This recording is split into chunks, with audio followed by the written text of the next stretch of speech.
ಪಿತನ ಸುತನ ಮತ್ತು ಪವಿತ್ರಾತ್ಮರ ನಾಮದಲ್ಲಿ ಆಮೇನ್. ಪ್ರಭು ಯೇಸುವಿನಲ್ಲಿ ಅನುಗ್ರಹಿತರೆ, ತುಂಬಾ ಪ್ರಾಮುಖ್ಯತೆಯಲ್ಲಿ ನಿಮಗಾಗಿ ಪ್ರಾರ್ಥಿಸುತ್ತೇನೆ. ಈ ವಚನ ಕೇಳುವ ನಿಮ್ಮೆಲ್ಲರನ್ನು, ನಿಮ್ಮೆಲ್ಲರ ಪ್ರಾರ್ಥನೆಯನ್ನು, ನಿಮ್ಮ ಪ್ರೋತ್ಸಾಹವನ್ನು ತುಂಬಾ ಗೌರವದಿಂದ ಸ್ವೀಕರಿಸುತ್ತೇನೆ. ಈ ಪ್ರಾರ್ಥನೆ ಆಲಿಸುವ ಒಬ್ಬರನ್ನು ಸಹ ಬಿಡದೆ ಎಲ್ಲರಿಗಾಗಿ ಪ್ರಾರ್ಥಿಸಲು ಆಗ್ರಹಿಸುತ್ತೇನೆ. ಎಲ್ಲರನ್ನು ಸೇರಿಸಿ ಒಮ್ಮನಸ್ಸಿನಿಂದ ಪ್ರಾರ್ಥಿಸುವ ಒಂದು ಪ್ರಾರ್ಥನೆಯಾಗಿದೆ ಈ ಡೈಲಿ ಬ್ಲೆಸ್ಸಿಂಗ್. ದೇವರು ನಿಮಗೆ ನೀಡುವ ಕೃಪೆಗಳನ್ನು ಸ್ವೀಕರಿಸುವ ಸಮಯವಿದು. ಈ ಅನುಗ್ರಹ ಧ್ಯಾನ ಮಂದಿರದಲ್ಲಿ ಬರುವ ಅನೇಕ ಜನರು ಹೇಳುವ ಕಾರ್ಯವಾಗಿದೆ, ಈ ಡೈಲಿ ಬ್ಲೆಸ್ಸಿಂಗ್ ವಚನ ಶುಶ್ರೂಷೆಯನ್ನು ಕೇಳದೆ ಒಂದು ದಿನ ಸಹ ಪ್ರಾರಂಭಿಸುವುದಿಲ್ಲವೆಂದು. ಅನೇಕ ಜನರು ಆಲಿಸುವ ವಚನವನ್ನು ಡೈರಿಯಲ್ಲಿ ಬರೆದು ಇಟ್ಟು ಪ್ರಾರ್ಥಿಸುವುದುಂಟು. ಬೆಳಗ್ಗೆ ಈ ವಚನ ಕೇಳಿದ ನಂತರವೇ ಒಂದು ಗ್ಲಾಸ್ ಕಾಫಿಯನ್ನು, ಒಂದು ಗ್ಲಾಸ್ ನೀರನ್ನು ಸಹ ಕುಡಿಯುವುದುಂಟು. ಮತ್ತು ಈ ವಚನ ಶುಶ್ರೂಷೆ ನಮಗೆ ಅದ್ಭುತವಾಯಿತು ಎಂದು ಬಂದು ಈ ಧ್ಯಾನ ಮಂದಿರದಲ್ಲಿ ಸಾಕ್ಷಿ ಹೇಳಿದುಂಟು. ಪ್ರಿಯರೇ, ದೊಡ್ಡ ಸ್ಥಾನದಲ್ಲಿ ಇರುವವರು, ನಮ್ಮಂತ ಸಾಧಾರಣ ಸ್ಥಾನದಲ್ಲಿ ಇರುವವರು ಸಹ ವಚನ ಕೇಳಿ ಪ್ರಾರ್ಥಿಸುವುದುಂಟು.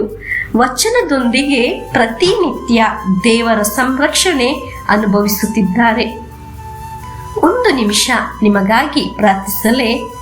ಓ ಯೇಸುವೆ, ಡೈಲಿ ಬ್ಲೆಸ್ಸಿಂಗ್ ಭಾಗವಾಗಿ ತಿಂಗಳುಗಳಿಂದ, ವರ್ಷಗಳಿನಿಂದ ಒಮ್ಮನಸ್ಸಿನಿಂದ ಈ ವಚನದ ನೆರಳಿನಲ್ಲಿ ಡೈಲಿ ಬ್ಲೆಸ್ಸಿಂಗ್ ಭಾಗವಾಗಿ ನಿಂತಿರುವ ಒಂದೊಂದು ವ್ಯಕ್ತಿಯನ್ನು, ವಚನಗಳನ್ನು ಒಂದು ಗ್ರೂಪಿನಲ್ಲಿ ಶೇರ್ ಮಾಡುವವರನ್ನು ಎಲ್ಲರನ್ನು ನೆನೆಸಿ ಪ್ರಾರ್ಥಿಸುತ್ತೇನೆ. ದೇವರಾತ್ಮ ನನ್ನ ಮೇಲಿದೆ, ದೀನ ದಲಿತರಿಗೆ ಶುಭ ಸಂದೇಶವನ್ನು ಬೋಧಿಸಲೆಂದು ಅವರೆನ್ನನ್ನು ಅಭಿಷೇಕಿಸಿದ್ದಾರೆ. ಶುಭ ಸಂದೇಶ ಬೋಧಿಸಲು ದೇವರಿಂದ ಸಿಕ್ಕಿದ ಅಭಿಷೇಕ ಬೇಕು. ಈ ವಚನ, ಈ ಶುಶ್ರೂಷೆಯನ್ನು ಅನೇಕರಲ್ಲಿ ತಲುಪಿಸಲು ಆ ಅಭಿಷೇಕ ನಮ್ಮಲ್ಲಿ ಇದೆ. ಪರಿಶುದ್ಧಾತ್ಮರು ನಮ್ಮಲ್ಲೂ ತುಂಬಲಿ, ಪರಿಶುದ್ಧಾತ್ಮರು ನಮ್ಮಲ್ಲಿ ಮುಟ್ಟಲಿ. ನಿರೀಕ್ಷೆಯಿಂದ, ಪ್ರಾರ್ಥನೆಯಿಂದ ದೇವರ ವಚನವನ್ನು ಆಲಿಸೋಣ. ಇಂದಿನ ವಚನ 2 ಅರಸುಗಳ ಗ್ರಂಥ 2ನೇ ಅಧ್ಯಾಯ 13ನೇ ವಾಕ್ಯ ಇಂತಿದೆ: ಅನಂತರ ಅವನು ಮೇಲಿನಿಂದ ಬಿದ್ದ ಎಲಿಯನ ಕಂಬಳಿಯನ್ನು ತೆಗೆದುಕೊಂಡು ಜೋರ್ಡಾನ್ ನದಿ ತೀರಕ್ಕೆ ಬಂದನು.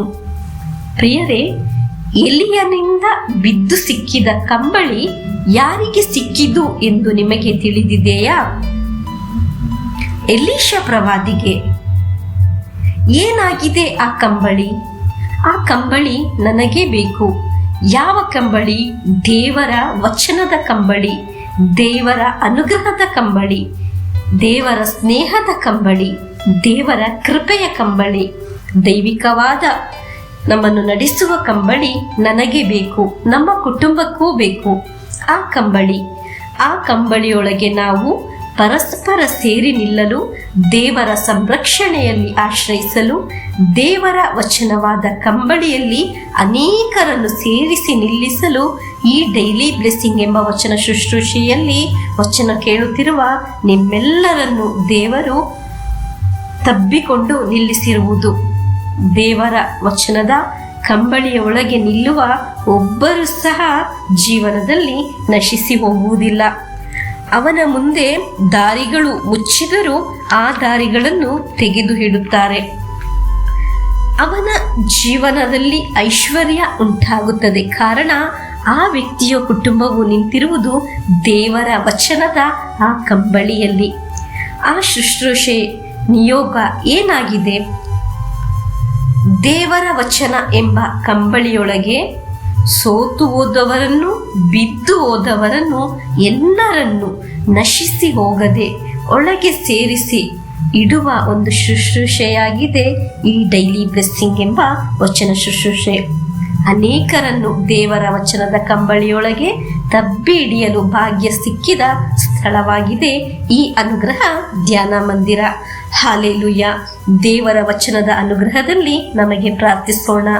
ಓ ಯೇಸುವೆ, ದೇವರ ವಚನವಾಗಿರುವ ಕಂಬಳಿಯೊಳಗೆ ನಮ್ಮನ್ನು ಸೇರಿಸಿ ಅಪ್ಪಿಕೊಳ್ಳಿರಿ ಎಂದು ಪ್ರಾರ್ಥಿಸುತ್ತೇವೆ.